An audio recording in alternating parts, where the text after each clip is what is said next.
This is Power 365 Radio. Get ready to experience dynamic energy and professionalism. At Power 365 Radio, we pride ourselves on being your go-to source for authentic news and insight. Be it breaking news, thought-provoking discussions, we are your #1 online radio station in Southwest Nigeria. We are dedicated to delivering top-notch content that keeps you informed, entertained, and engaged. Stay connected on Power 365 Radio by following us on all our social media platforms, on Facebook at Power 365 FM, Instagram at Power 365_FM. Power 365 Radio, your source for news and insight.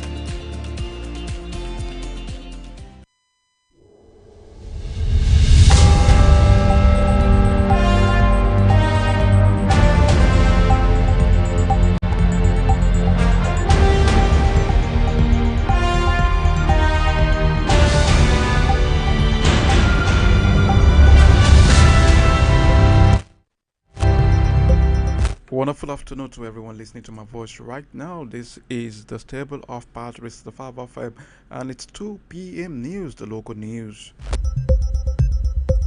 My name is James Oluwadurotimi Aremu.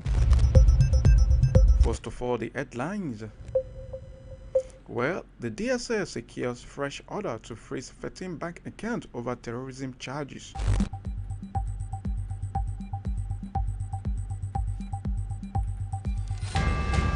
Student protest paralyzes academic and non-academic activities in the University of Ibadan, UI.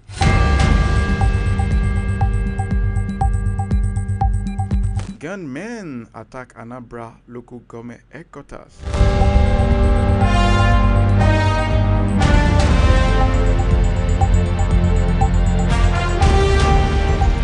And on the foreign scene, Senegal, Russia strengthening diplomatic ties amid Ukraine conflict.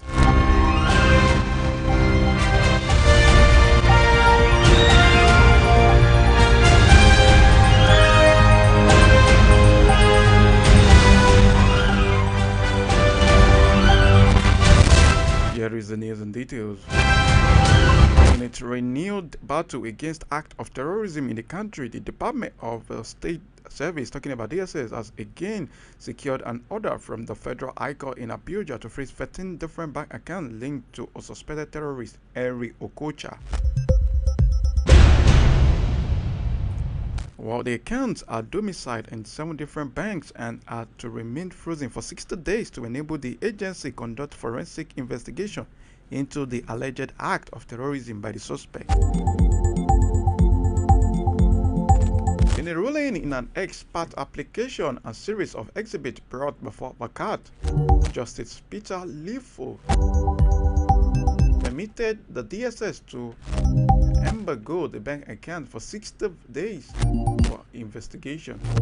While in an 8-paragraph affidavit in support of the ex-parte motion, Okocha was accused by the DSS of receiving millions of naira into account and was strongly suspected of being proceeds of terrorism.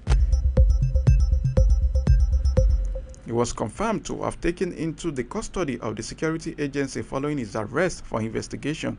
The DSS ex parte application was argued by its lawyer Yunus Ishaku Omar, who informed Justice Lightfoot that the DSS needed the freezing order to prevent the suspect from using the fund for illicit activities against innocent Nigerians. The lawyer also told the judge that embargo on the account will enable DSS to unravel the perpetrators and bring them before the court for prosecution. The banks where the accounts are domiciled are United Bank of Africa (UBA), Guarantee Trust Bank (GTB), Union Bank of Nigeria, First Bank of Nigeria, Providence Bank, Pampay Limited, and Resolute Limited. Justice Lifo turned down the request for 90 days to embargo the account and granted 60 days only, which automatically lapsed at exactly 60 days.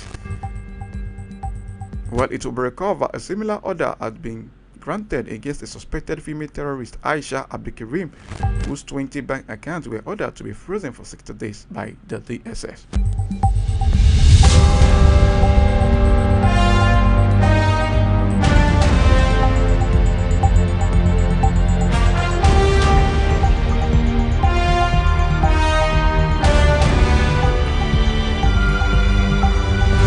The Association of Community Pharmacists of Nigeria, ACPN, has expressed concern over the federal government's plan to introduce new regulations for healthcare facilities in Nigeria. The ACPN claimed the proposed reforms are unnecessary and could be counterproductive.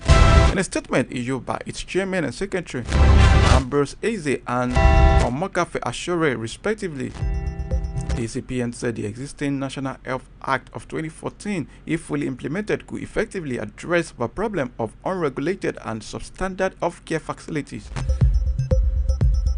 The pharmacists stressed that they share the enthusiasm of the health minister to deal with the menace of unregulated and substandard health facilities, but said it must be done in tandem with existing acts of parliament and logically the 1999 constitution. The ACPN stated that there are plethora of health status, including the National Health Act 2015, that are not activated for the benefit of consumers of health. Well, the pharmacist said it would be wasteful and inefficient to the federal government's proposal to establish a new national health regulatory facility. The body advised the federal government to exercise discretion as it cannot continue to approbate and reprobate, explaining that in one swoop, the federal government said it does not have money to cater for existing regulatory councils, and in other vein, it is contemplating setting up a new national health regulatory facility which shall regulate across the country.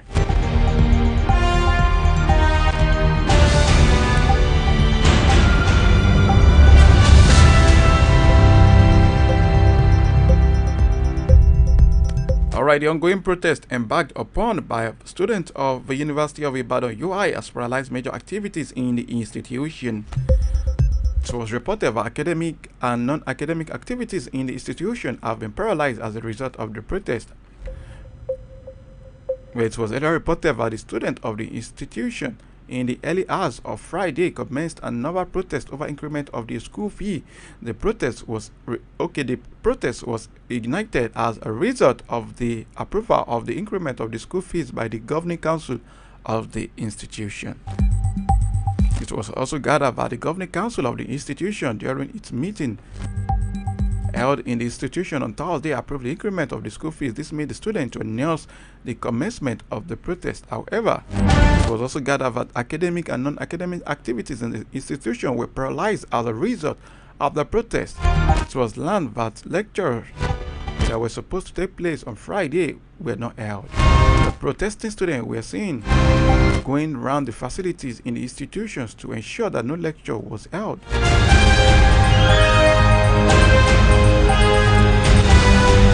Well, we observed that non-academic activities that were supposed to take place in the libraries and other facilities were suspended as a result of the protest.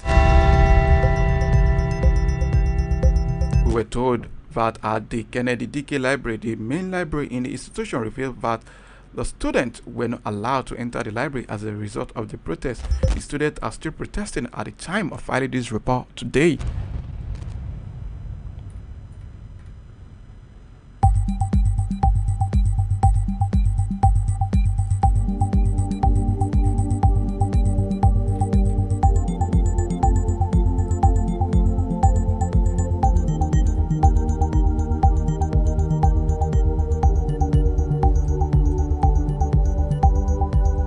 Alright, government today attacked Ogbaru local government area secretariat, destroying some buildings and other properties.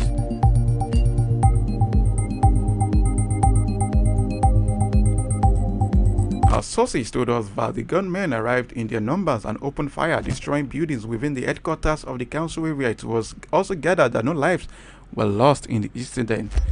Though details of the attack are still sketchy as of the time of filing this report, police authorities have confirmed that the incident truly happened. Well, State Police Public Relations Officer SP Tochukwu Ikenga said the attack was on Ogbaru local government area in the early hours of today, the 30th of August 2024. Security operatives gallantly resisted the gunmen, but some local government area properties were destroyed. Some buildings were also affected, but no life was lost. The He said a joint security operation was ongoing in the area. This will not be the first time Ogbaru local government headquarters has been attacked by gunmen. A previous attack on the secretariat left buildings and cars within the premises burned.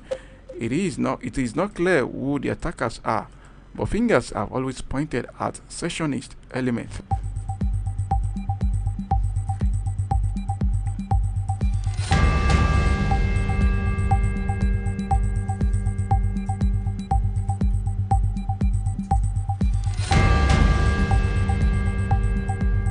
Alright, on the foreign scene, Senegal and Russia have reinforced their diplomatic ties during a high-level meeting in Moscow. Russian Foreign Minister Sergei Lavrov and Senegalese Minister of African Integration and Foreign Affairs Yassine Fall convened to discuss a range of issues highlighting their commitment to expanding cooperation despite the ongoing Russia-Ukraine conflict. The meeting held on the occasion of Ms. Fall's official visit to Russia provided a platform to discuss economic, educational, and regional issues. Both ministers emphasized the historical ties between their countries and expressed optimism for the future of their partnership. During a joint press conference, Lavrov commended Senegal's neutral stance, where diplomatic sources revealed that Yassine Fall affirmed Senegal's ongoing investigation into the Ukrainian embassy's activities in Dakar. This inquiry follows provocative remarks by the Ukrainian ambassador which suggested support for separatist movement in northern Mali. Fall also highlighted that our relations are based on friendship and brotherly ties, as evidenced by President Bashar Diomaye Faye's congratulatory message on President Vladimir Putin. Lavrov reaffirmed the deep-rooted friendship between Russia and Senegal, expressing optimism that Yassine Fall's extensive diplomatic experience will further enhance cooperation between the two countries.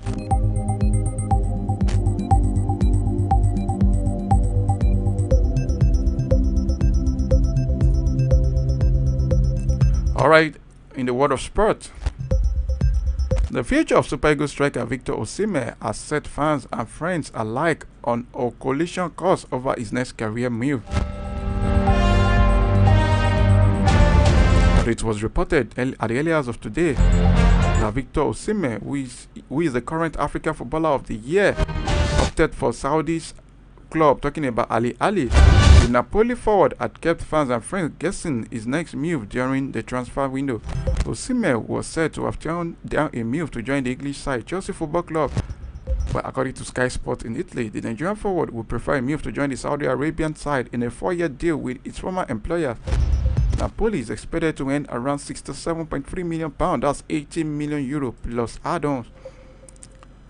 Osimhen had early turned down €70 million move to the Saudi Arabia club, with his agent Roberto Calenda insisting the Napoli star still has unfinished business in European football.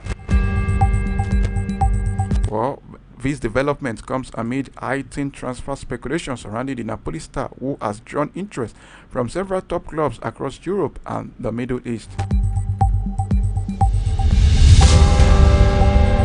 Osimhen has a litany of clubs in the Saudi Pro League willing to break the bank to sign him, but the Nigerian international had before now overlooked such overtures, looking to continue his football in Europe, preferably in the English Premier League.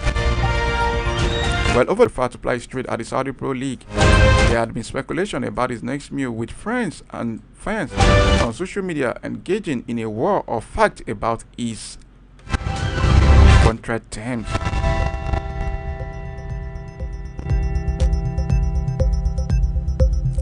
Alright, ladies and gentlemen, with this sport news, we've come to the conclusion of the local news, the 2 p.m. local news on Power365 FM. But before I sign out, let me give you the headlines again. The SS secures fresh order to freeze 13 banks' account over terrorism charges.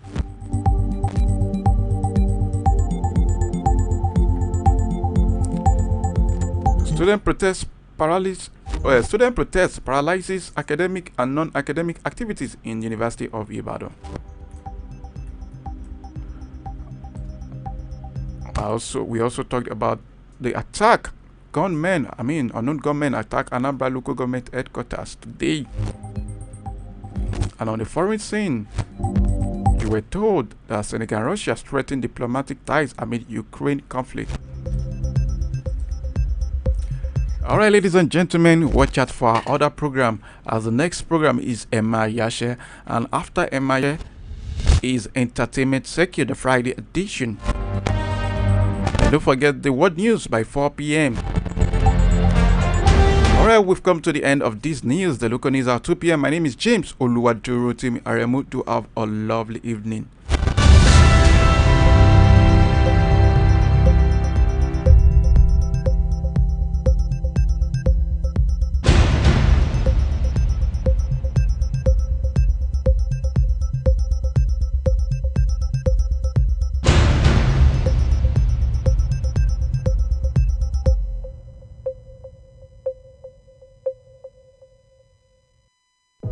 Tune in